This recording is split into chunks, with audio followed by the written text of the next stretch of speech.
All right. Good morning, everyone.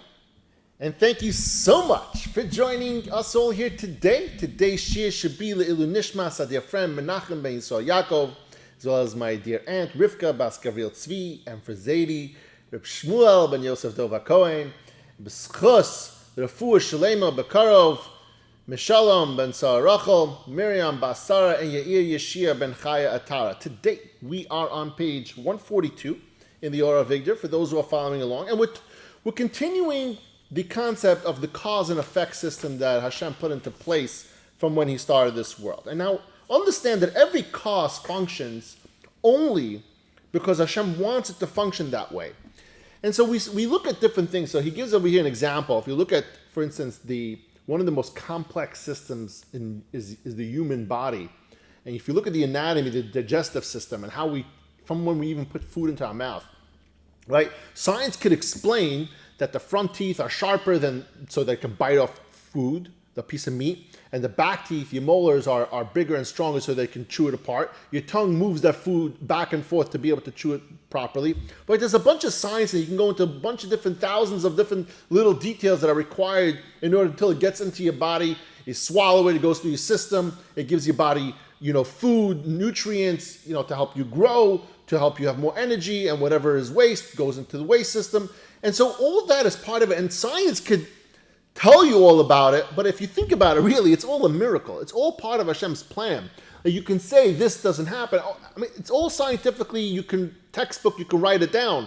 But in reality, if you do a high level, bird's eye view of it, it doesn't make a whole lot of sense. Why should it work that way? Rabbi Victor Miller says, example, food, right? We have this law of gravity, which for itself is a nace, but let's just go with the fact that it's, the idea that it's just gravity, that's part of nature, right? And so when you swallow food, your throat takes that food and brings it into your stomach. Why is it doing the same thing if you're laying flat also? The gravity's not there. Your food should get stuck in your throat. Why is it pulling down? So again, there's different parts of your throat that's pulling that food back down into your stomach and going through your entire body and the system and all that fun stuff. And so again, all these laws of cause and effect are in place because that's what Hashem wanted to do, and every single part of it is governed by Hashem. And he says further, Gadol ha'etzav v'rav aliyah, great in counsel and mighty indeed, that Hashem basically showing that he is the orchestrator, the creator, everything, the composer of everything in this world from every little aspect. Now, Hashem really built out this system of cause and effect. And he says, even though Hashem could do everything the way he wants to, however he just make it happen, he still decided that the cause and effect system is out there for a reason. And he goes into this reason. And the idea over here is he brings in first an example of the cause and effect system in human effort, and then he goes into two different reasons as to why we need this human effort. And that brings into the whole cause and effect system. He says in human effort, the cause and effect system is very simple. He says, when you look at a human and how a man must go about exerting himself to deal with his needs, we will find it evident for if someone wants to eat something, he wants to satisfy his hunger, then when suitable food is put in front of him, he has a prepared plate, someone puts a plate of food in front of you, you still need to, that if he doesn't take the fork or his hand and put it into the food and put it to his mouth and chew it and swallow it, he will still stay hungry. I know that's a small little detail, but it's still a human effort required in order for you to satisfy your hunger. Right? You need to actually move your hand. It's a little bit of effort, but you still have to do that. The same thing if you want to drink water. You might have to go and buy a bottle of water in today's days, but back in the day, you might have to go outside to the well. You might even have to walk a far distance to the well and, put down that bucket and get that water out and then drink it. So again, if you're thirsty, you need to exert yourself. Human effort is required in order to satisfy your thirst. And even more so, that if someone doesn't give you a prepared plate of food in front of you, unless he goes out preparing it by grinding the grain, kneading it into a dough, baking it, and taking the time to make that food so that now he could eat it.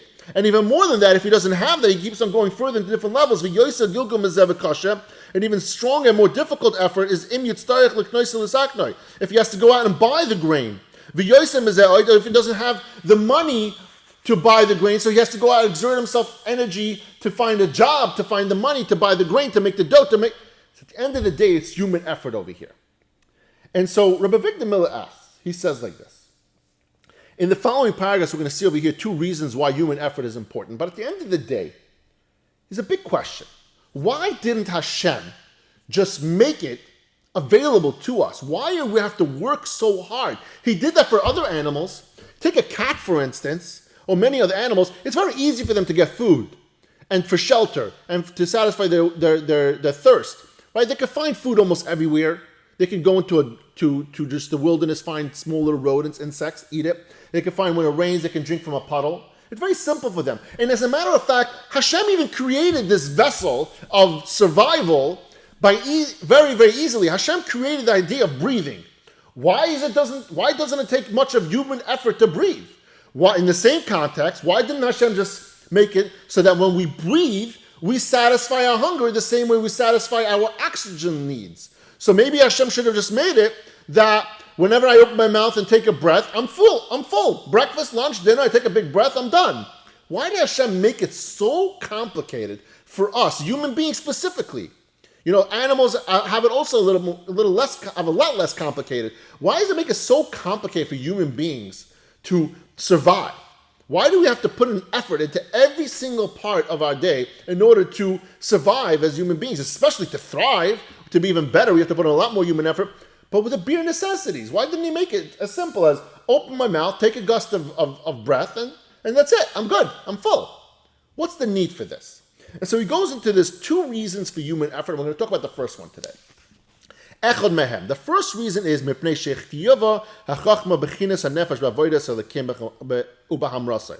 because the wisdom of Hashem required that a man should be tested as to whether he would be a God-fearing Jew, person, even human beings, non-Jewish, if you be a God-fearing person, individual, or not.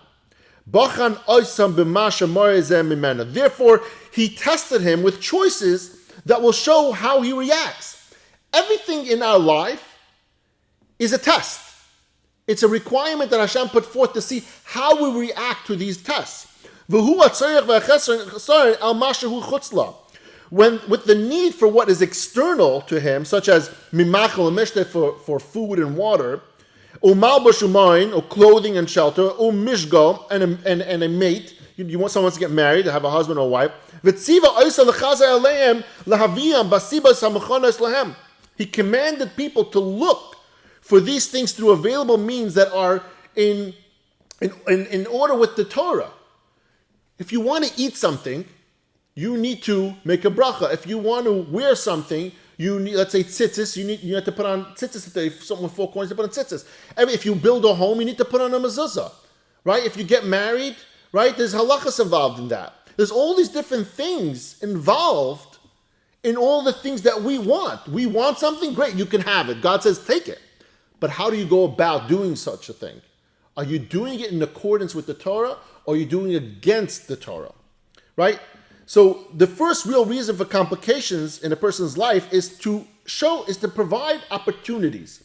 Chavaz calls them tests. We like to call them opportunities, but Hashem is testing us, giving us those opportunities to see how we overcome those, how we go about doing those things. If we're really, really thirsty and we grab a bottle of water, we put it into our mouth to satisfy our thirst, or do we take 2 more seconds and make a bracha, a shahakal, and then we drink?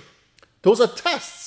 Right? Hashem gives you food. Do you wash your hands and make a bracha? Do you make sure you bench every single time? Right? All those different opportunities or these tests that go about doing so. And when someone goes out to earn a livelihood, are you doing it in an honest way? Right? Are you cheating people? Are you stealing? Are you being dishonest? Those are the tests that come about. Are you working on Shabbos and Yom Tov if you're not allowed to?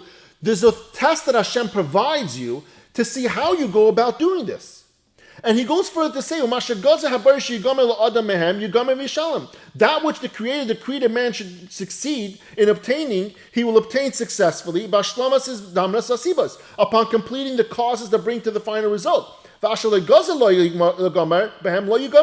And that which he did not decree for him to obtain, he will not obtain, no matter how much he exerts his energy. The important lesson over here is that sometimes Hashem decides that you're not going to get exactly what you think you want. Right? You put all this energy in, but you're not getting the result. But you have to understand something super important. The important part is you were challenged. You were challenged with a test. The fact that you chose to complete this test in a Torah way, in the way Hashem decreed you should do so, that already puts favor in Hashem's eyes. The fact that you might fail that test, that does the opposite. And so by you completing the test as a whole, you already, if you did it in the right way, you already are succeeding. You're already doing Hashem's will. Now, sometimes we might not get what we want out of it, right? Because let's say it's money, and we're doing things in a kosher way, and we don't get that money at the end of the day, or not enough, or whatever it is.